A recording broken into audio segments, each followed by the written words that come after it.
Joel, seu nome significa Jeová é Deus, ou Javé é Deus, ou o Senhor é Deus. Diz assim a palavra do Senhor: o Senhor deu esta mensagem a Joel, filho de Petuel. Ouçam isto, líderes do povo, ouçam todos que habitam na terra. Em toda a sua história, já ocorreu algo semelhante? Contem aos seus filhos o que aconteceu, e que seus filhos contem aos filhos deles. Transmitam essa história de geração em geração. Depois que os gafanhotos cortadores devoraram as colheitas, os gafanhotos migradores comeram o que restava. Então vieram os gafanhotos saltadores, e depois deles os gafanhotos destruidores. Despertem e chorem bêbados. Lamente vocês que tomam vinho, todas as uvas estão arruinadas. Todo o seu vinho doce acabou. Versículo 13. Vistam-se de pano de saco e chorem, sacerdote. Lamente vocês que servem diante do altar. Venham, passa a noite vestido de pano de saco, vocês que servem ao meu Deus. Pois não há cereal, nem vinho para oferecer no templo do seu Deus. Convoque um tempo de jejum, junte o povo para uma reunião solene. Traga os líderes todos que habitam na terra, para o templo do Senhor seu Deus, e ali clame a Ele. O dia do Senhor está próximo, o dia em que virá destruição da parte do Todo-Poderoso. Que dia terrível será. Pode se assentar, irmãos, em nome de Jesus.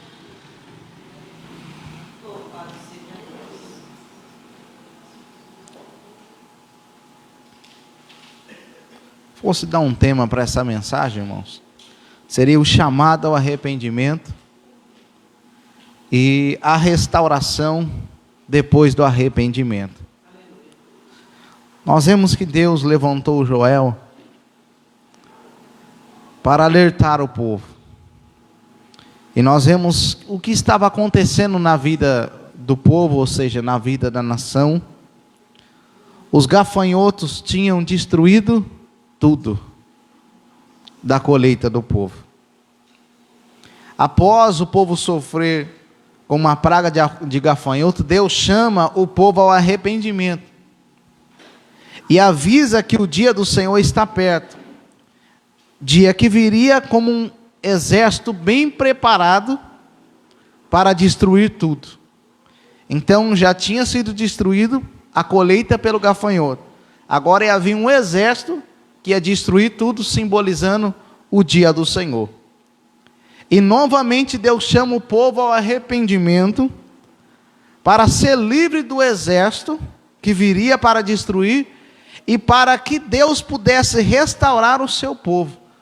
Então, ao mesmo tempo que Deus chama a atenção do povo, depois da destruição pelos gafanhotos da colheita, e preste a vir um exército contra o povo, Deus também chama o povo ao arrependimento, para que o povo pudesse ser restaurado, para que o povo pudesse ser livre daquele exército que havia de vir. Já foi falado aqui pelas nossas irmãs, graças a Deus por isso, que o nosso refúgio é o Senhor, a nossa fortaleza é o Senhor, a nossa proteção é Deus. Já foi falado, se vivemos com Ele, também morreremos com Ele. E se nós formos fiéis a Ele, Ele é fiel a nós. E se nós negar Ele, vai nos negar também perante o Senhor naquele grande dia. Mas nós vemos aqui, irmãos, olha a situação do povo. Se a gente vê do versículo 2 ao 4, a colheita do povo estava tudo destruída. E era do que eles viviam, a agricultura do povo estava tudo destruída, e eles viviam da agricultura. Trazendo para nós hoje, é como se o nosso sustento não houvesse. É como se as coisas mais necessárias que a gente precisasse, o trigo, o vinho, o óleo, ou para nós o arroz, o feijão, aquilo mais necessário que a gente precisasse não ter. Então imagine como que estava a situação desse povo. E eu faço uma pergunta: como está o seu trabalho? Como está a sua vida financeira? A vida financeira do povo não estava bom. O trabalho do povo não estava rendendo. Não estava nada dando certo. Estava tudo destruído. E talvez você olhe e diz: minha vida financeira não está boa. O meu trabalho não está rendendo. Parece que o gafanhoto vem e sempre pega e leva algo. Parece que eu só vejo destruição. Essa era a situação que estava o povo. A agricultura sem nada para o povo colher. É como se você não tivesse o salário no final do mês. É como se você não tivesse nada para receber no final do mês. Então a situação da agricultura sem nada, o povo sem recurso. Mas também, fora a situação da agricultura, também tinha a situação do povo, a situação espiritual do povo, a situação que o povo estava. Se a gente vê no versículo 5, o povo estava andando embriagado. O povo estava andando como um bêbado. O povo estava andando como ébrio. Sendo que o gafanhoto tinha comido tudo. Era para eles estar desperto, quer dizer, era para eles terem se despertado, mas não, o povo ainda continuava andando como ébrio. Irmãos, a nossa vida não muda se a gente não tomar uma posição. A nossa vida não muda se a gente não fazer o que é certo. E nós vemos que Deus chama o povo. O povo estava chorando, vivendo como ébrio, se lamentando. Tinha cortado as coisas da casa do Senhor. O sacerdote andava de luto. E Deus pedindo para ele se despertar. Olha o que diz o 11. Desesperem-se agricultores. Versículo 5. Desperte e chorem. Não, Deus falou, desperte. Olha a situação que vocês estão. Olha a situação que vocês estão andando ébrio. Tudo isso acontecendo e vocês andando ébrio. Vamos trazer para nós, irmãos, para nós. O crente não pode andar perdido espiritualmente. O crente não pode andar como ébrio espiritualmente. Porque se ele anda como ébrio espiritualmente, se ele não vigiar, ele entra na embriaguez também. E quem entrou na embriaguez já não está andando espiritualmente bem com Deus. Porque quem está bem com Deus não vai ficar se embriagando. E o povo estava na embriaguez espiritual e na embriaguez física. Uma coisa foi levando a outra. E Deus queria que o povo fizesse o quê? Se despertasse. E não é diferente na nossa vida, irmãos. A gente tem que acordar. A gente tem que estar com os olhos bem abertos, vigiando bem. Porque o Senhor Jesus voltará. Ele não quer que a gente se embriagueis onde há contenda. Ele quer que a gente seja cheio do Espírito Santo de Deus. Ele quer que a gente seja cheio da presença dEle. E como está a sua vida espiritual? Você tem andado curado perante Deus? Você tem andado com a vida vigilante, como alguém que está sã? Ou você tem andado como um ébrio? Uma hora quer estar com Deus, uma hora não quer estar com Deus, uma hora está com o mundo, outra hora está com Deus, uma hora está no pecado, outra hora não está em santidade, ou nem está mais querendo buscar a Deus. Nós não podemos se embriagar. Deus chamou para nós para ser livre. Deus chamou nós para ser curado. Deus chamou nós para nos alimentar. Então a situação da agricultura, nada. A situação do povo como ébrio. Então estava ruim na colheita e estava ruim o povo. Estava ruim na área financeira e estava ruim a vida espiritual do povo e a situação do povo. E agora Deus chama o povo a um despertamento. Como eu disse no versículo 5 e 13. Para que a situação do povo mudasse. Tem que ter um despertamento. E Deus chama o povo também a um arrependimento. Chama o povo à conversão, a se voltar para Ele de todo o coração. Porque se o povo se voltasse para Ele, se o povo buscasse a Ele, se o povo servisse a Ele, a situação do povo poderia mudar. A situação do povo poderia ser outra. E não é diferente hoje, irmãos. Quantas pessoas estão sofrendo porque não se voltam para Deus? Quantas pessoas estão sofrendo porque não se arrependem? Quantas pessoas, por não se arrepender, não reconhecer a Deus na área financeira, ou não reconhecer a Deus na vida espiritual, estão sofrendo? Mas graças a Deus, que o nosso Deus é tão misericordioso, que Ele chama para o arrependimento. Ele chama para se despertar. Ele chama para o povo não viver mais como ébrio, mas viver como são. Então, em nome do Senhor Jesus, como está o seu coração perante Deus? Você está com o coração arrependido? Você está com o coração aquebrantado? Você se arrependeu dos seus pecados? Você se arrependeu dos seus erros? Você se arrependeu das suas falhas? Você se arrepende de viver como um ébrio? Ou você já está vivendo uma vida como um ébrio, como se fosse algo normal? Irmãos, esse mundo não está normal.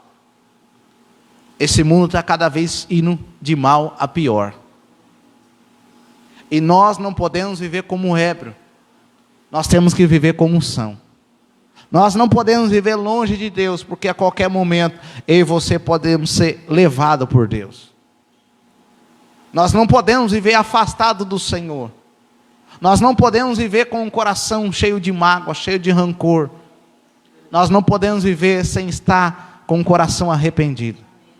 Nós não podemos viver longe do Senhor, porque é destruição atrás de destruição. Então Deus chama ao povo ao arrependimento. Nós vemos do versículo 13 ao 15. E Deus fala para o povo chorar, Deus fala para o povo congregar, Deus fala para eles buscar a Ele de todo o coração, porque o dia do Senhor estava próximo. Irmãos, não é tempo de viver afastado de Deus, porque os dias se aproximam. E se o Senhor voltar e nós estiver afastado dEle? E se Ele voltar, o nosso coração estiver longe dEle? Vai ser ruim para nós.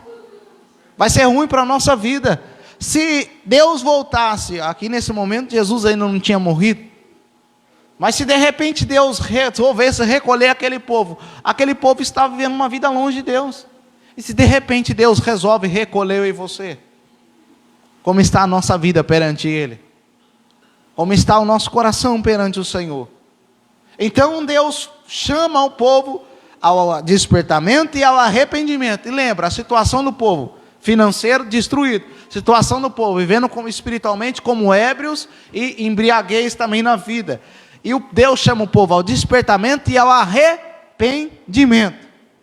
E no capítulo 2, Deus avisa o povo, diz: troque a trombeta.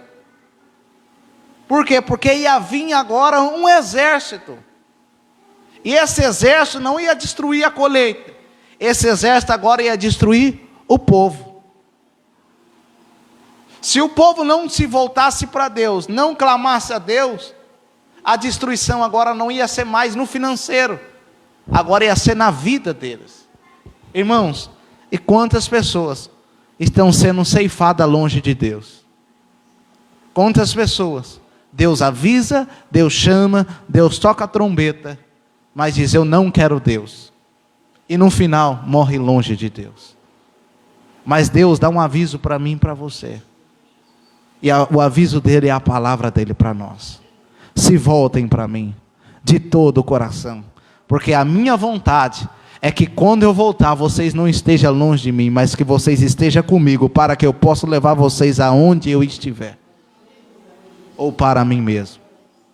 Então um povo agora é chamado, era avisado, que havia um exército que ia destruir tudo, não ia ficar nada, nada. Irmãos, nesse mundo, se a gente se afasta de Deus, quem vai nos proteger dos mal que há nessa terra? Não tem ninguém. Nós temos que esconder debaixo das asas do Altíssimo. Nós temos que se esconder debaixo das asas do Senhor.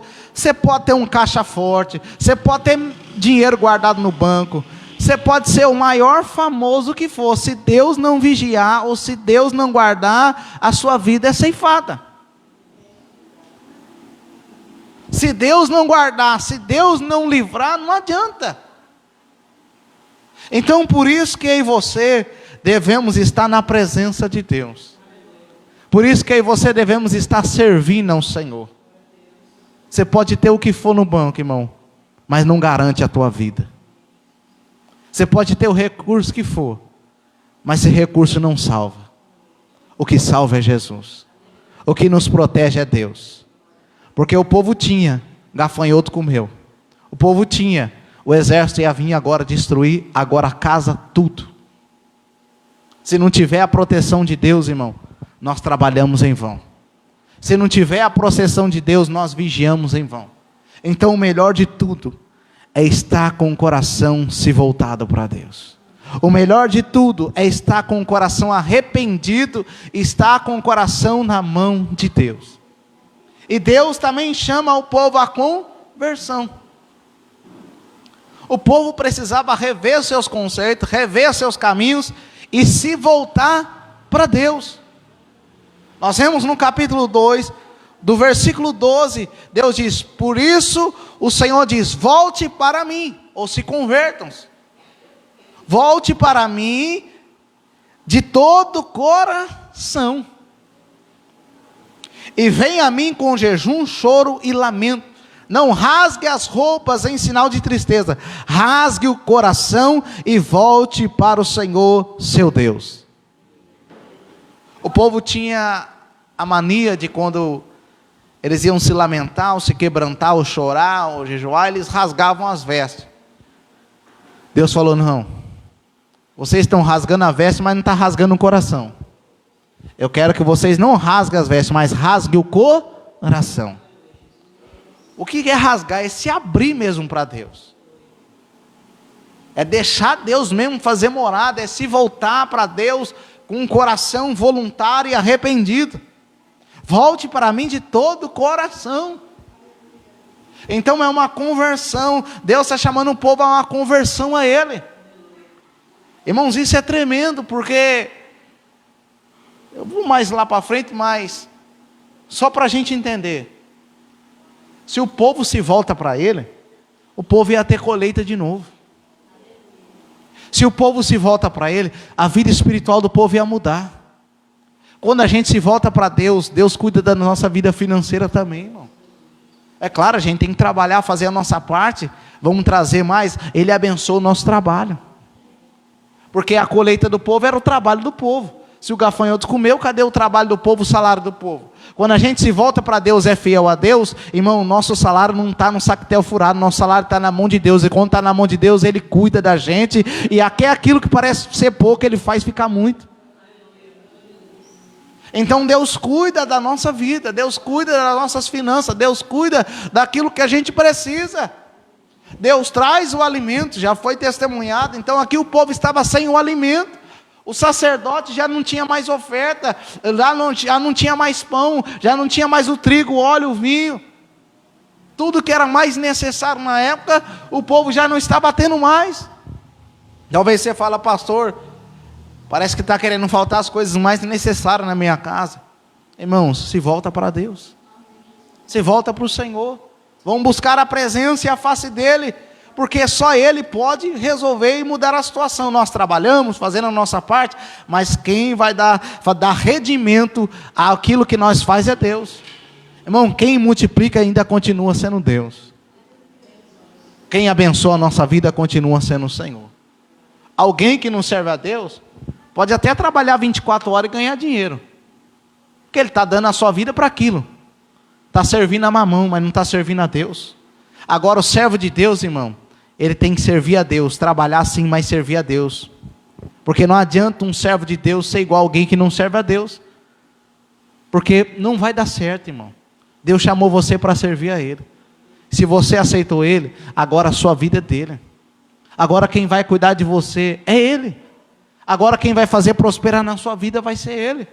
É só a gente trabalhar e fazer a nossa parte. Ah, pastor, agora eu vou parar de vir nos cultos, eu vou trabalhar de dia e de noite. Irmão, trabalha de dia e de noite, mas no final você não vai lá para Nova Jerusalém. Não vai. Por quê? Vai ficar longe de Deus. Vai ficar longe do Senhor. Não vai conseguir buscar a Deus como deve se dedicar e buscar. Não vai conseguir estar na presença dEle. Aqui Deus não está falando, trabalhe mais. Deus não está falando, não, Deus está falando, volte para mim. Primeiro passo, irmão, é se voltar para Deus. Primeiro passo é se voltar para o Senhor. O primeiro passo é estar firme com Ele. Se volte para Deus, irmão. Confie no Senhor, tenha fé nele. Porque é Ele que é o dono do ouro e da prata. Ele falou lá no livro de Ageu, eu sou o dono do ouro e da prata. Deus que está no controle e no comando de todas as coisas. É Deus que pode abençoar a minha vida e a sua vida. E olha o que vai dizer também, Deus pede para o povo uma conversão. E Deus fala porque aquele dia, olha o que diz a palavra do Senhor. Vamos ler o versículo. Deixa eu ver, deixa eu voltar. Glória a Deus. Aleluia.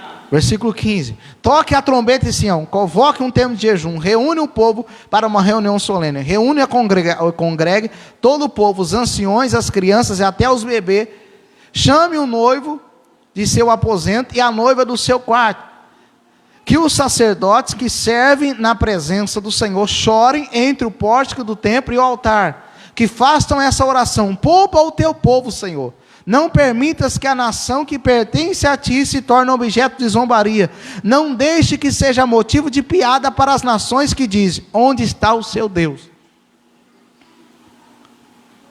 Era para o povo se reunir, e o sacerdote, o povo, pedir para que Deus tivesse misericórdia e poupasse o povo.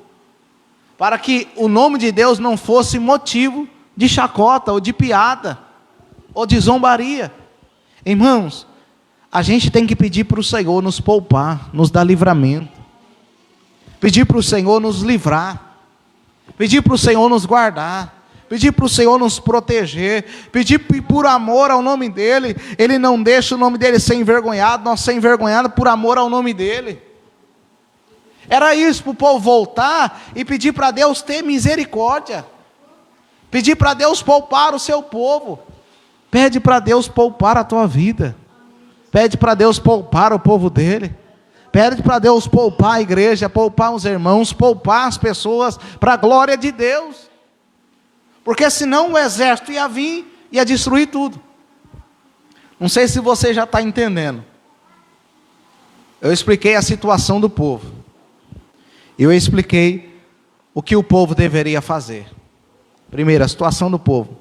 Financeira destruída. Povo andando como ébrio. Sem nada. Deus chama o povo ao despertamento. Depois Deus chama o povo ao arrependimento.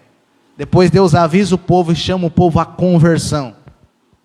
E se o povo faz tudo o que Deus pediu, agora a vida do povo muda. Se o povo aceita o chamado do arrependimento, o povo recebe a restauração depois do arrependimento. Se eu e você entender que vale mais um dia na presença do Senhor do que 1000 fora, a nossa vida muda. Se eu e você entender que se voltar para Deus é o melhor para a nossa vida muda. Deus restaura, Deus faz aquilo que é preciso e o nome dele é glorificado. Olha o que diz agora o capítulo 2, versículo 18, que é a restauração depois da conversão e do arrependimento. Tem gente que quer ser restaurado, mas não quer se arrepender e nem se converter.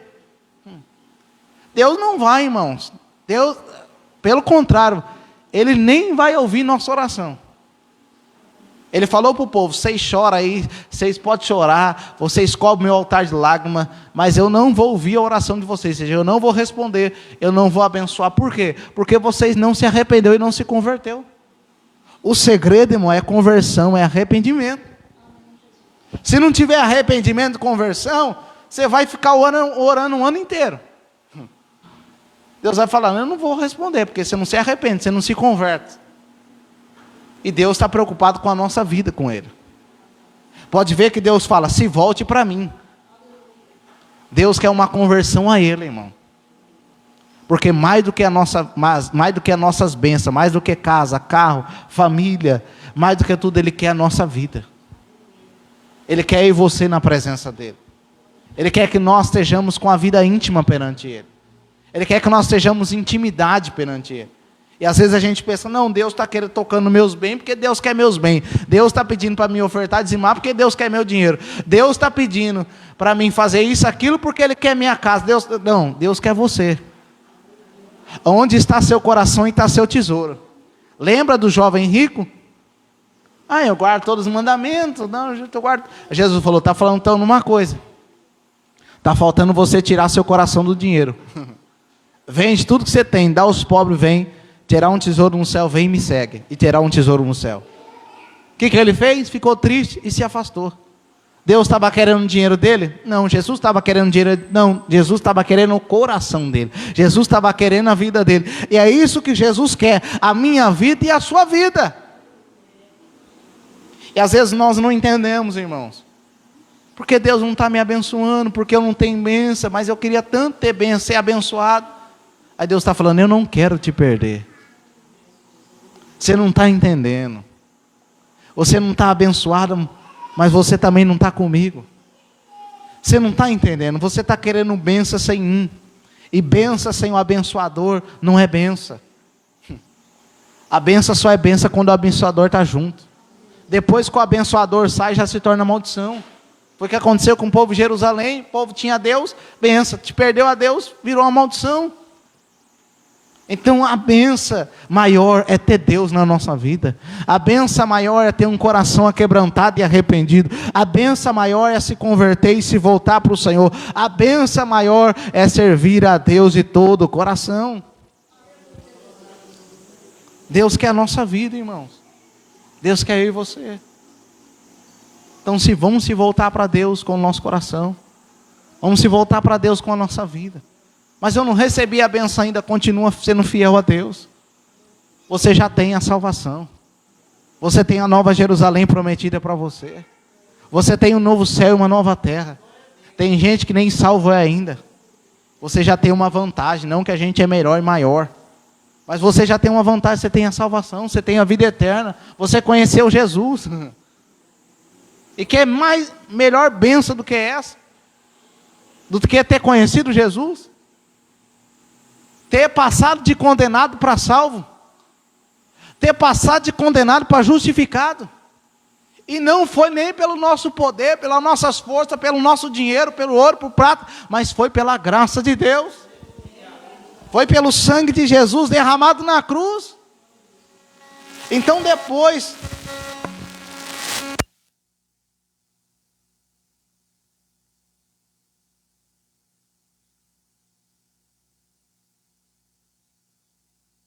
Então depois da promessa, ou do chamado à conversão, arrependimento, Deus promete restaurar a agricultura do povo. Olha o versículo 18, capítulo 2. Então o Senhor teve compaixão de seu povo, e com zelo guardou sua terra. O Senhor respondeu, veja, eu lhe envio o cereal, o vinho novo, o azeite, suficientes para saciá-los. Vocês não serão mais objeto de zombaria entre as nações vizinhas. Olha o que diz o versículo 23. Alegre-se vocês que habitam em Sião. Exulte no Senhor seu Deus, pois Ele envia a chuva na medida certa. A chuva do outono voltarão a cair, e também a chuva da primavera. As eiras voltarão a se encher de trigo, e os tanques de prensar transbordarão de vinho novo e azeite. Eu lhe devolverei o que perderam por causa dos gafanhotos, migradores, dos saltadores, dos destruidores, dos cortadores. Enviei esse grande exército devastador contra vocês. Vocês voltarão a ter alimento até saciar, e louvarão o Senhor, seu Deus, que realiza esse milagre em seu favor.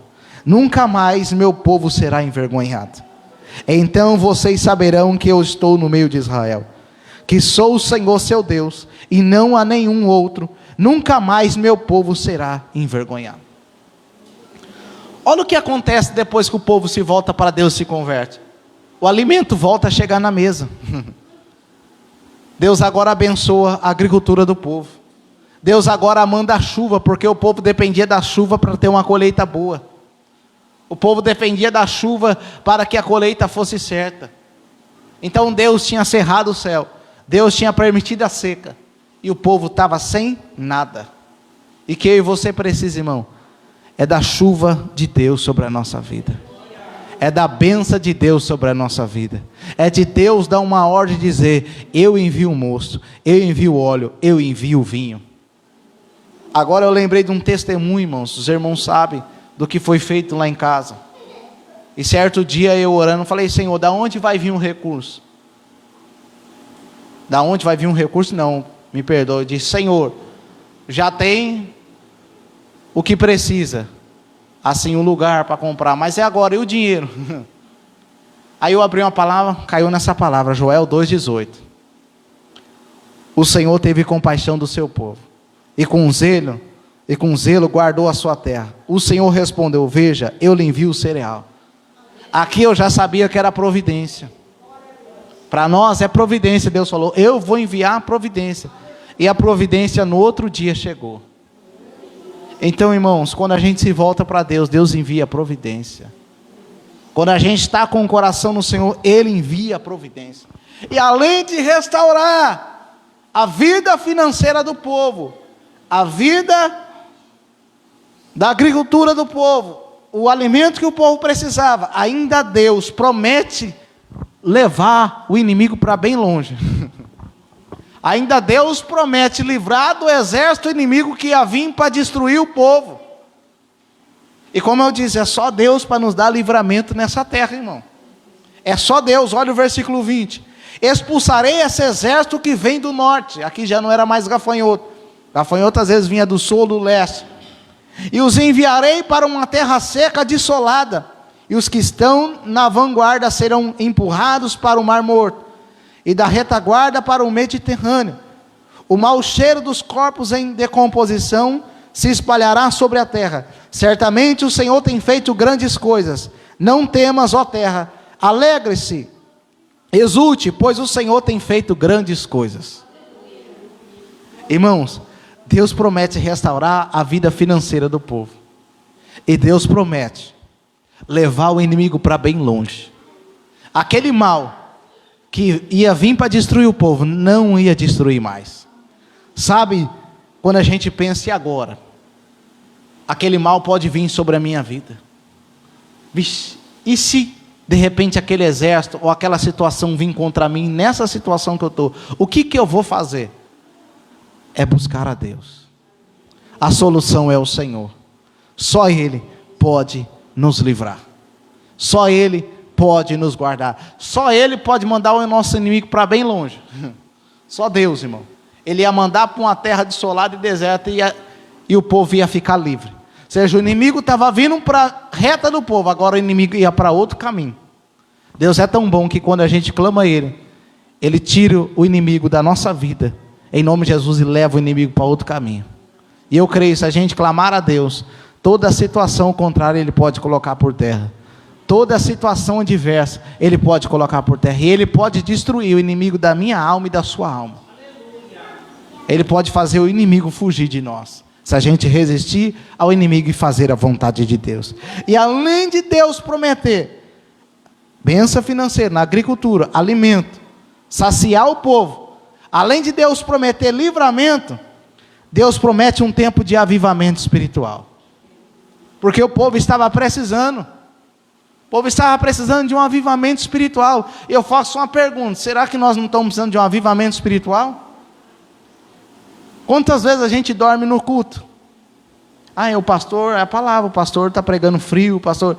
Será que é o pastor que está pregando frio, irmão? Todos os cultos que eu ia, eu não dormia. Sério mesmo, estou falando sério. Eu trabalhava o dia inteiro e eu não dormia nos cultos. Você não pegava eu dormir nos cultos. Pelo contrário, eu participava do culto. Eu participava dos cultos. Será que é porque o pastor está pregando que eu estou dormindo? Lembra que eu ensinei para os irmãos? Nós viemos aqui para prestar um culto para Deus. Então, enquanto eu estou pregando, vai buscando a Deus. Se liga no trono de Deus. Se liga no Senhor. Busca a Deus. Senhor, meu Deus, me aviva, Senhor, me restaura. Vai pegando a palavra, vai comendo a palavra, vai querendo a palavra. Aí a palavra vai te dando vida, vai te alimentando. Aí você começa a ficar animado. Porque pode prestar atenção, irmão.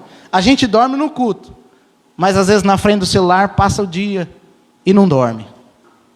Você pode sair do culto aqui, presta atenção. Você que talvez está meio cambaleando no culto aqui. Você pode sair daqui, você sai daqui, você não vai dormir. Às vezes o sono até passa. Você começa a mexer no celular, começa a mexer em alguma coisa em casa. Cadê o sono? E vai dormir 1, meia-noite, 2 horas. Por quê, irmão? Espiritualmente, às vezes é uma guerra espiritual. Às vezes é canseira, às vezes o irmão está cansado. Mas às vezes é espiritual. A gente precisa do quê? Buscar um avivamento, buscar ao Senhor. Buscar a Deus. Querer ter sede e fome de Deus. Aí você fala, pastor, eu não preciso de um avivamento. Então, em nome de Jesus, não durma nos cultos. Não durma nos cultos. Aí dá para ver que você está avivado, você está animado. Dá glória a Deus nos cultos, louve a Deus nos cultos. Clame a Deus nos cultos. Fique ligado no culto. Olha o que diz. Deus promete um avivamento espiritual onde as pessoas seriam cheias do Espírito Santo. Irmãos, quer melhor bênção do que essa também? Ser cheio da presença de Deus.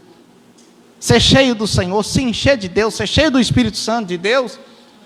Quer melhor bênção do que essa? Além de receber o financeiro, Deus abençoar na colheita. Além de Deus livrar do inimigo, ainda Deus encher do Espírito Santo. Essa é a promessa de Deus para quem se volta para Deus. Ele enche do Espírito Santo.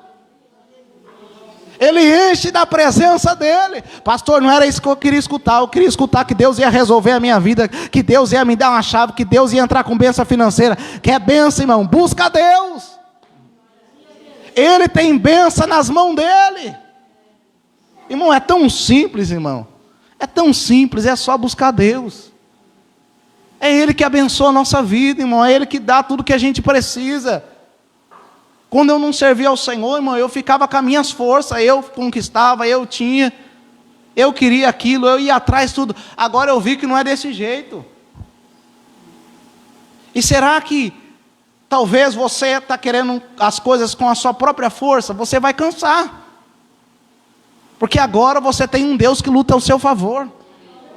Agora você tem um Deus que luta por você, não contra você, porque quando ele era do mundo, ele lutava contra Deus e Deus contra nós. Mas agora nós estamos na presença de Deus. Então fique na presença de Deus, seja cheio do Espírito Santo, busque a face de Deus, trabalhe certinho, que Deus abençoará a sua vida, o seu trabalho e tudo que você precisa. E Deus promete ainda livrar e dar salvação para o povo. Versículo 32 do capítulo 2, Deus promete dar livramento e salvar o povo. Irmão, só Deus tem salvação para a nossa vida. Só Deus tem livramento e salvação para nós. Só Deus pode abençoar eu e você, irmão. Só Deus pode abençoar a nossa vida. E por fim, Deus promete livramento de todos os inimigos. Onde está isso? Nós vamos ver no capítulo 3, versículo 1 e 2. E além de Ele prometer o livramento de todos os inimigos, Ele promete habitar com o povo para sempre no seu reino eterno. Irmão, buscar a Deus é bom demais. Livramento de todos os inimigos. Um dia, irmão, o inimigo não vai tentar mais ver você. Um dia o inimigo não vai ter mais o que fazer com a nossa vida. Porque a nossa vida vai estar para sempre com Deus. A nossa vida vai estar para sempre com o Senhor. E Ele promete um reino eterno. Ele promete um reino eterno. Ele promete que o povo ia viver agora eternamente. Ele ia habitar no meio do povo. E você, irmãos, tem a promessa de estar para sempre com Deus. E você tem a promessa de estar para sempre com o Senhor. Aleluia, Jesus. Irmãos, hoje, se nós vivemos, como já foi falado, é Cristo e é lucro. Deus habita em nós. Deus está conosco. Mas um dia, se pela nossa fidelidade a gente tiver que dar a nossa vida, aí nós habitaremos com Deus. Nós estaremos com o nosso Senhor. Essa é a promessa que Deus tem para a minha vida e para a sua vida. Então, resumindo, quando ouvimos a voz de Deus, irmãos, e aceitamos a sua correção, e nos voltamos para Ele de todo o nosso coração, Deus restaura a nossa vida, nos dá livramento, é o que Deus promete, nos enche do Espírito Santo, e habita conosco para sempre, e nos leva para o reino eterno. E eu faço uma pergunta: como está a sua vida com Deus? Você tem sentido desejo por Deus? Você tem sentido vontade de buscar a Deus? Você tem sentido vontade de estar na presença do Senhor? Se você tem pedido esse desejo, volte correndo para Deus. Volte correndo para o Senhor. Não estou falando para vocês voltar para a igreja, falando voltar para Deus. Porque às vezes a gente está dentro da igreja, mas a igreja não está dentro de nós. Às vezes nós falamos que estamos com Deus, mas Deus não está conosco. Porque os nossos pensamentos, as nossas intenções, são tudo voltada para as coisas do mundo. São tudo voltada para as coisas da terra. Nós estamos às vezes sendo vigiar tão ébrio com as coisas do mundo, que não conseguimos meditar mais nenhum texto bíblico. Não conseguimos nem prestar atenção na pregação. Conseguimos nem mais guardar um louvor na mente. Não conseguimos nem mais lembrar das promessas de Deus. Porque a nossa mente está tão envolvida com as coisas da terra, com as coisas do mundo, que já perdeu o sentido viver para Deus. Mas nessa noite, é noite de se voltar para o Senhor. Vamos se voltar para Deus, irmão. Porque se nós se voltar para Deus, com um coração arrependido, você vai ver o que Deus vai fazer na sua vida. Se você se voltar para Deus, com um coração arrependido, você vai ver o que Deus vai fazer na sua vida. O que Ele prometeu para a vida do povo, pode se cumprir na nossa vida também. Em nome de Jesus, amém?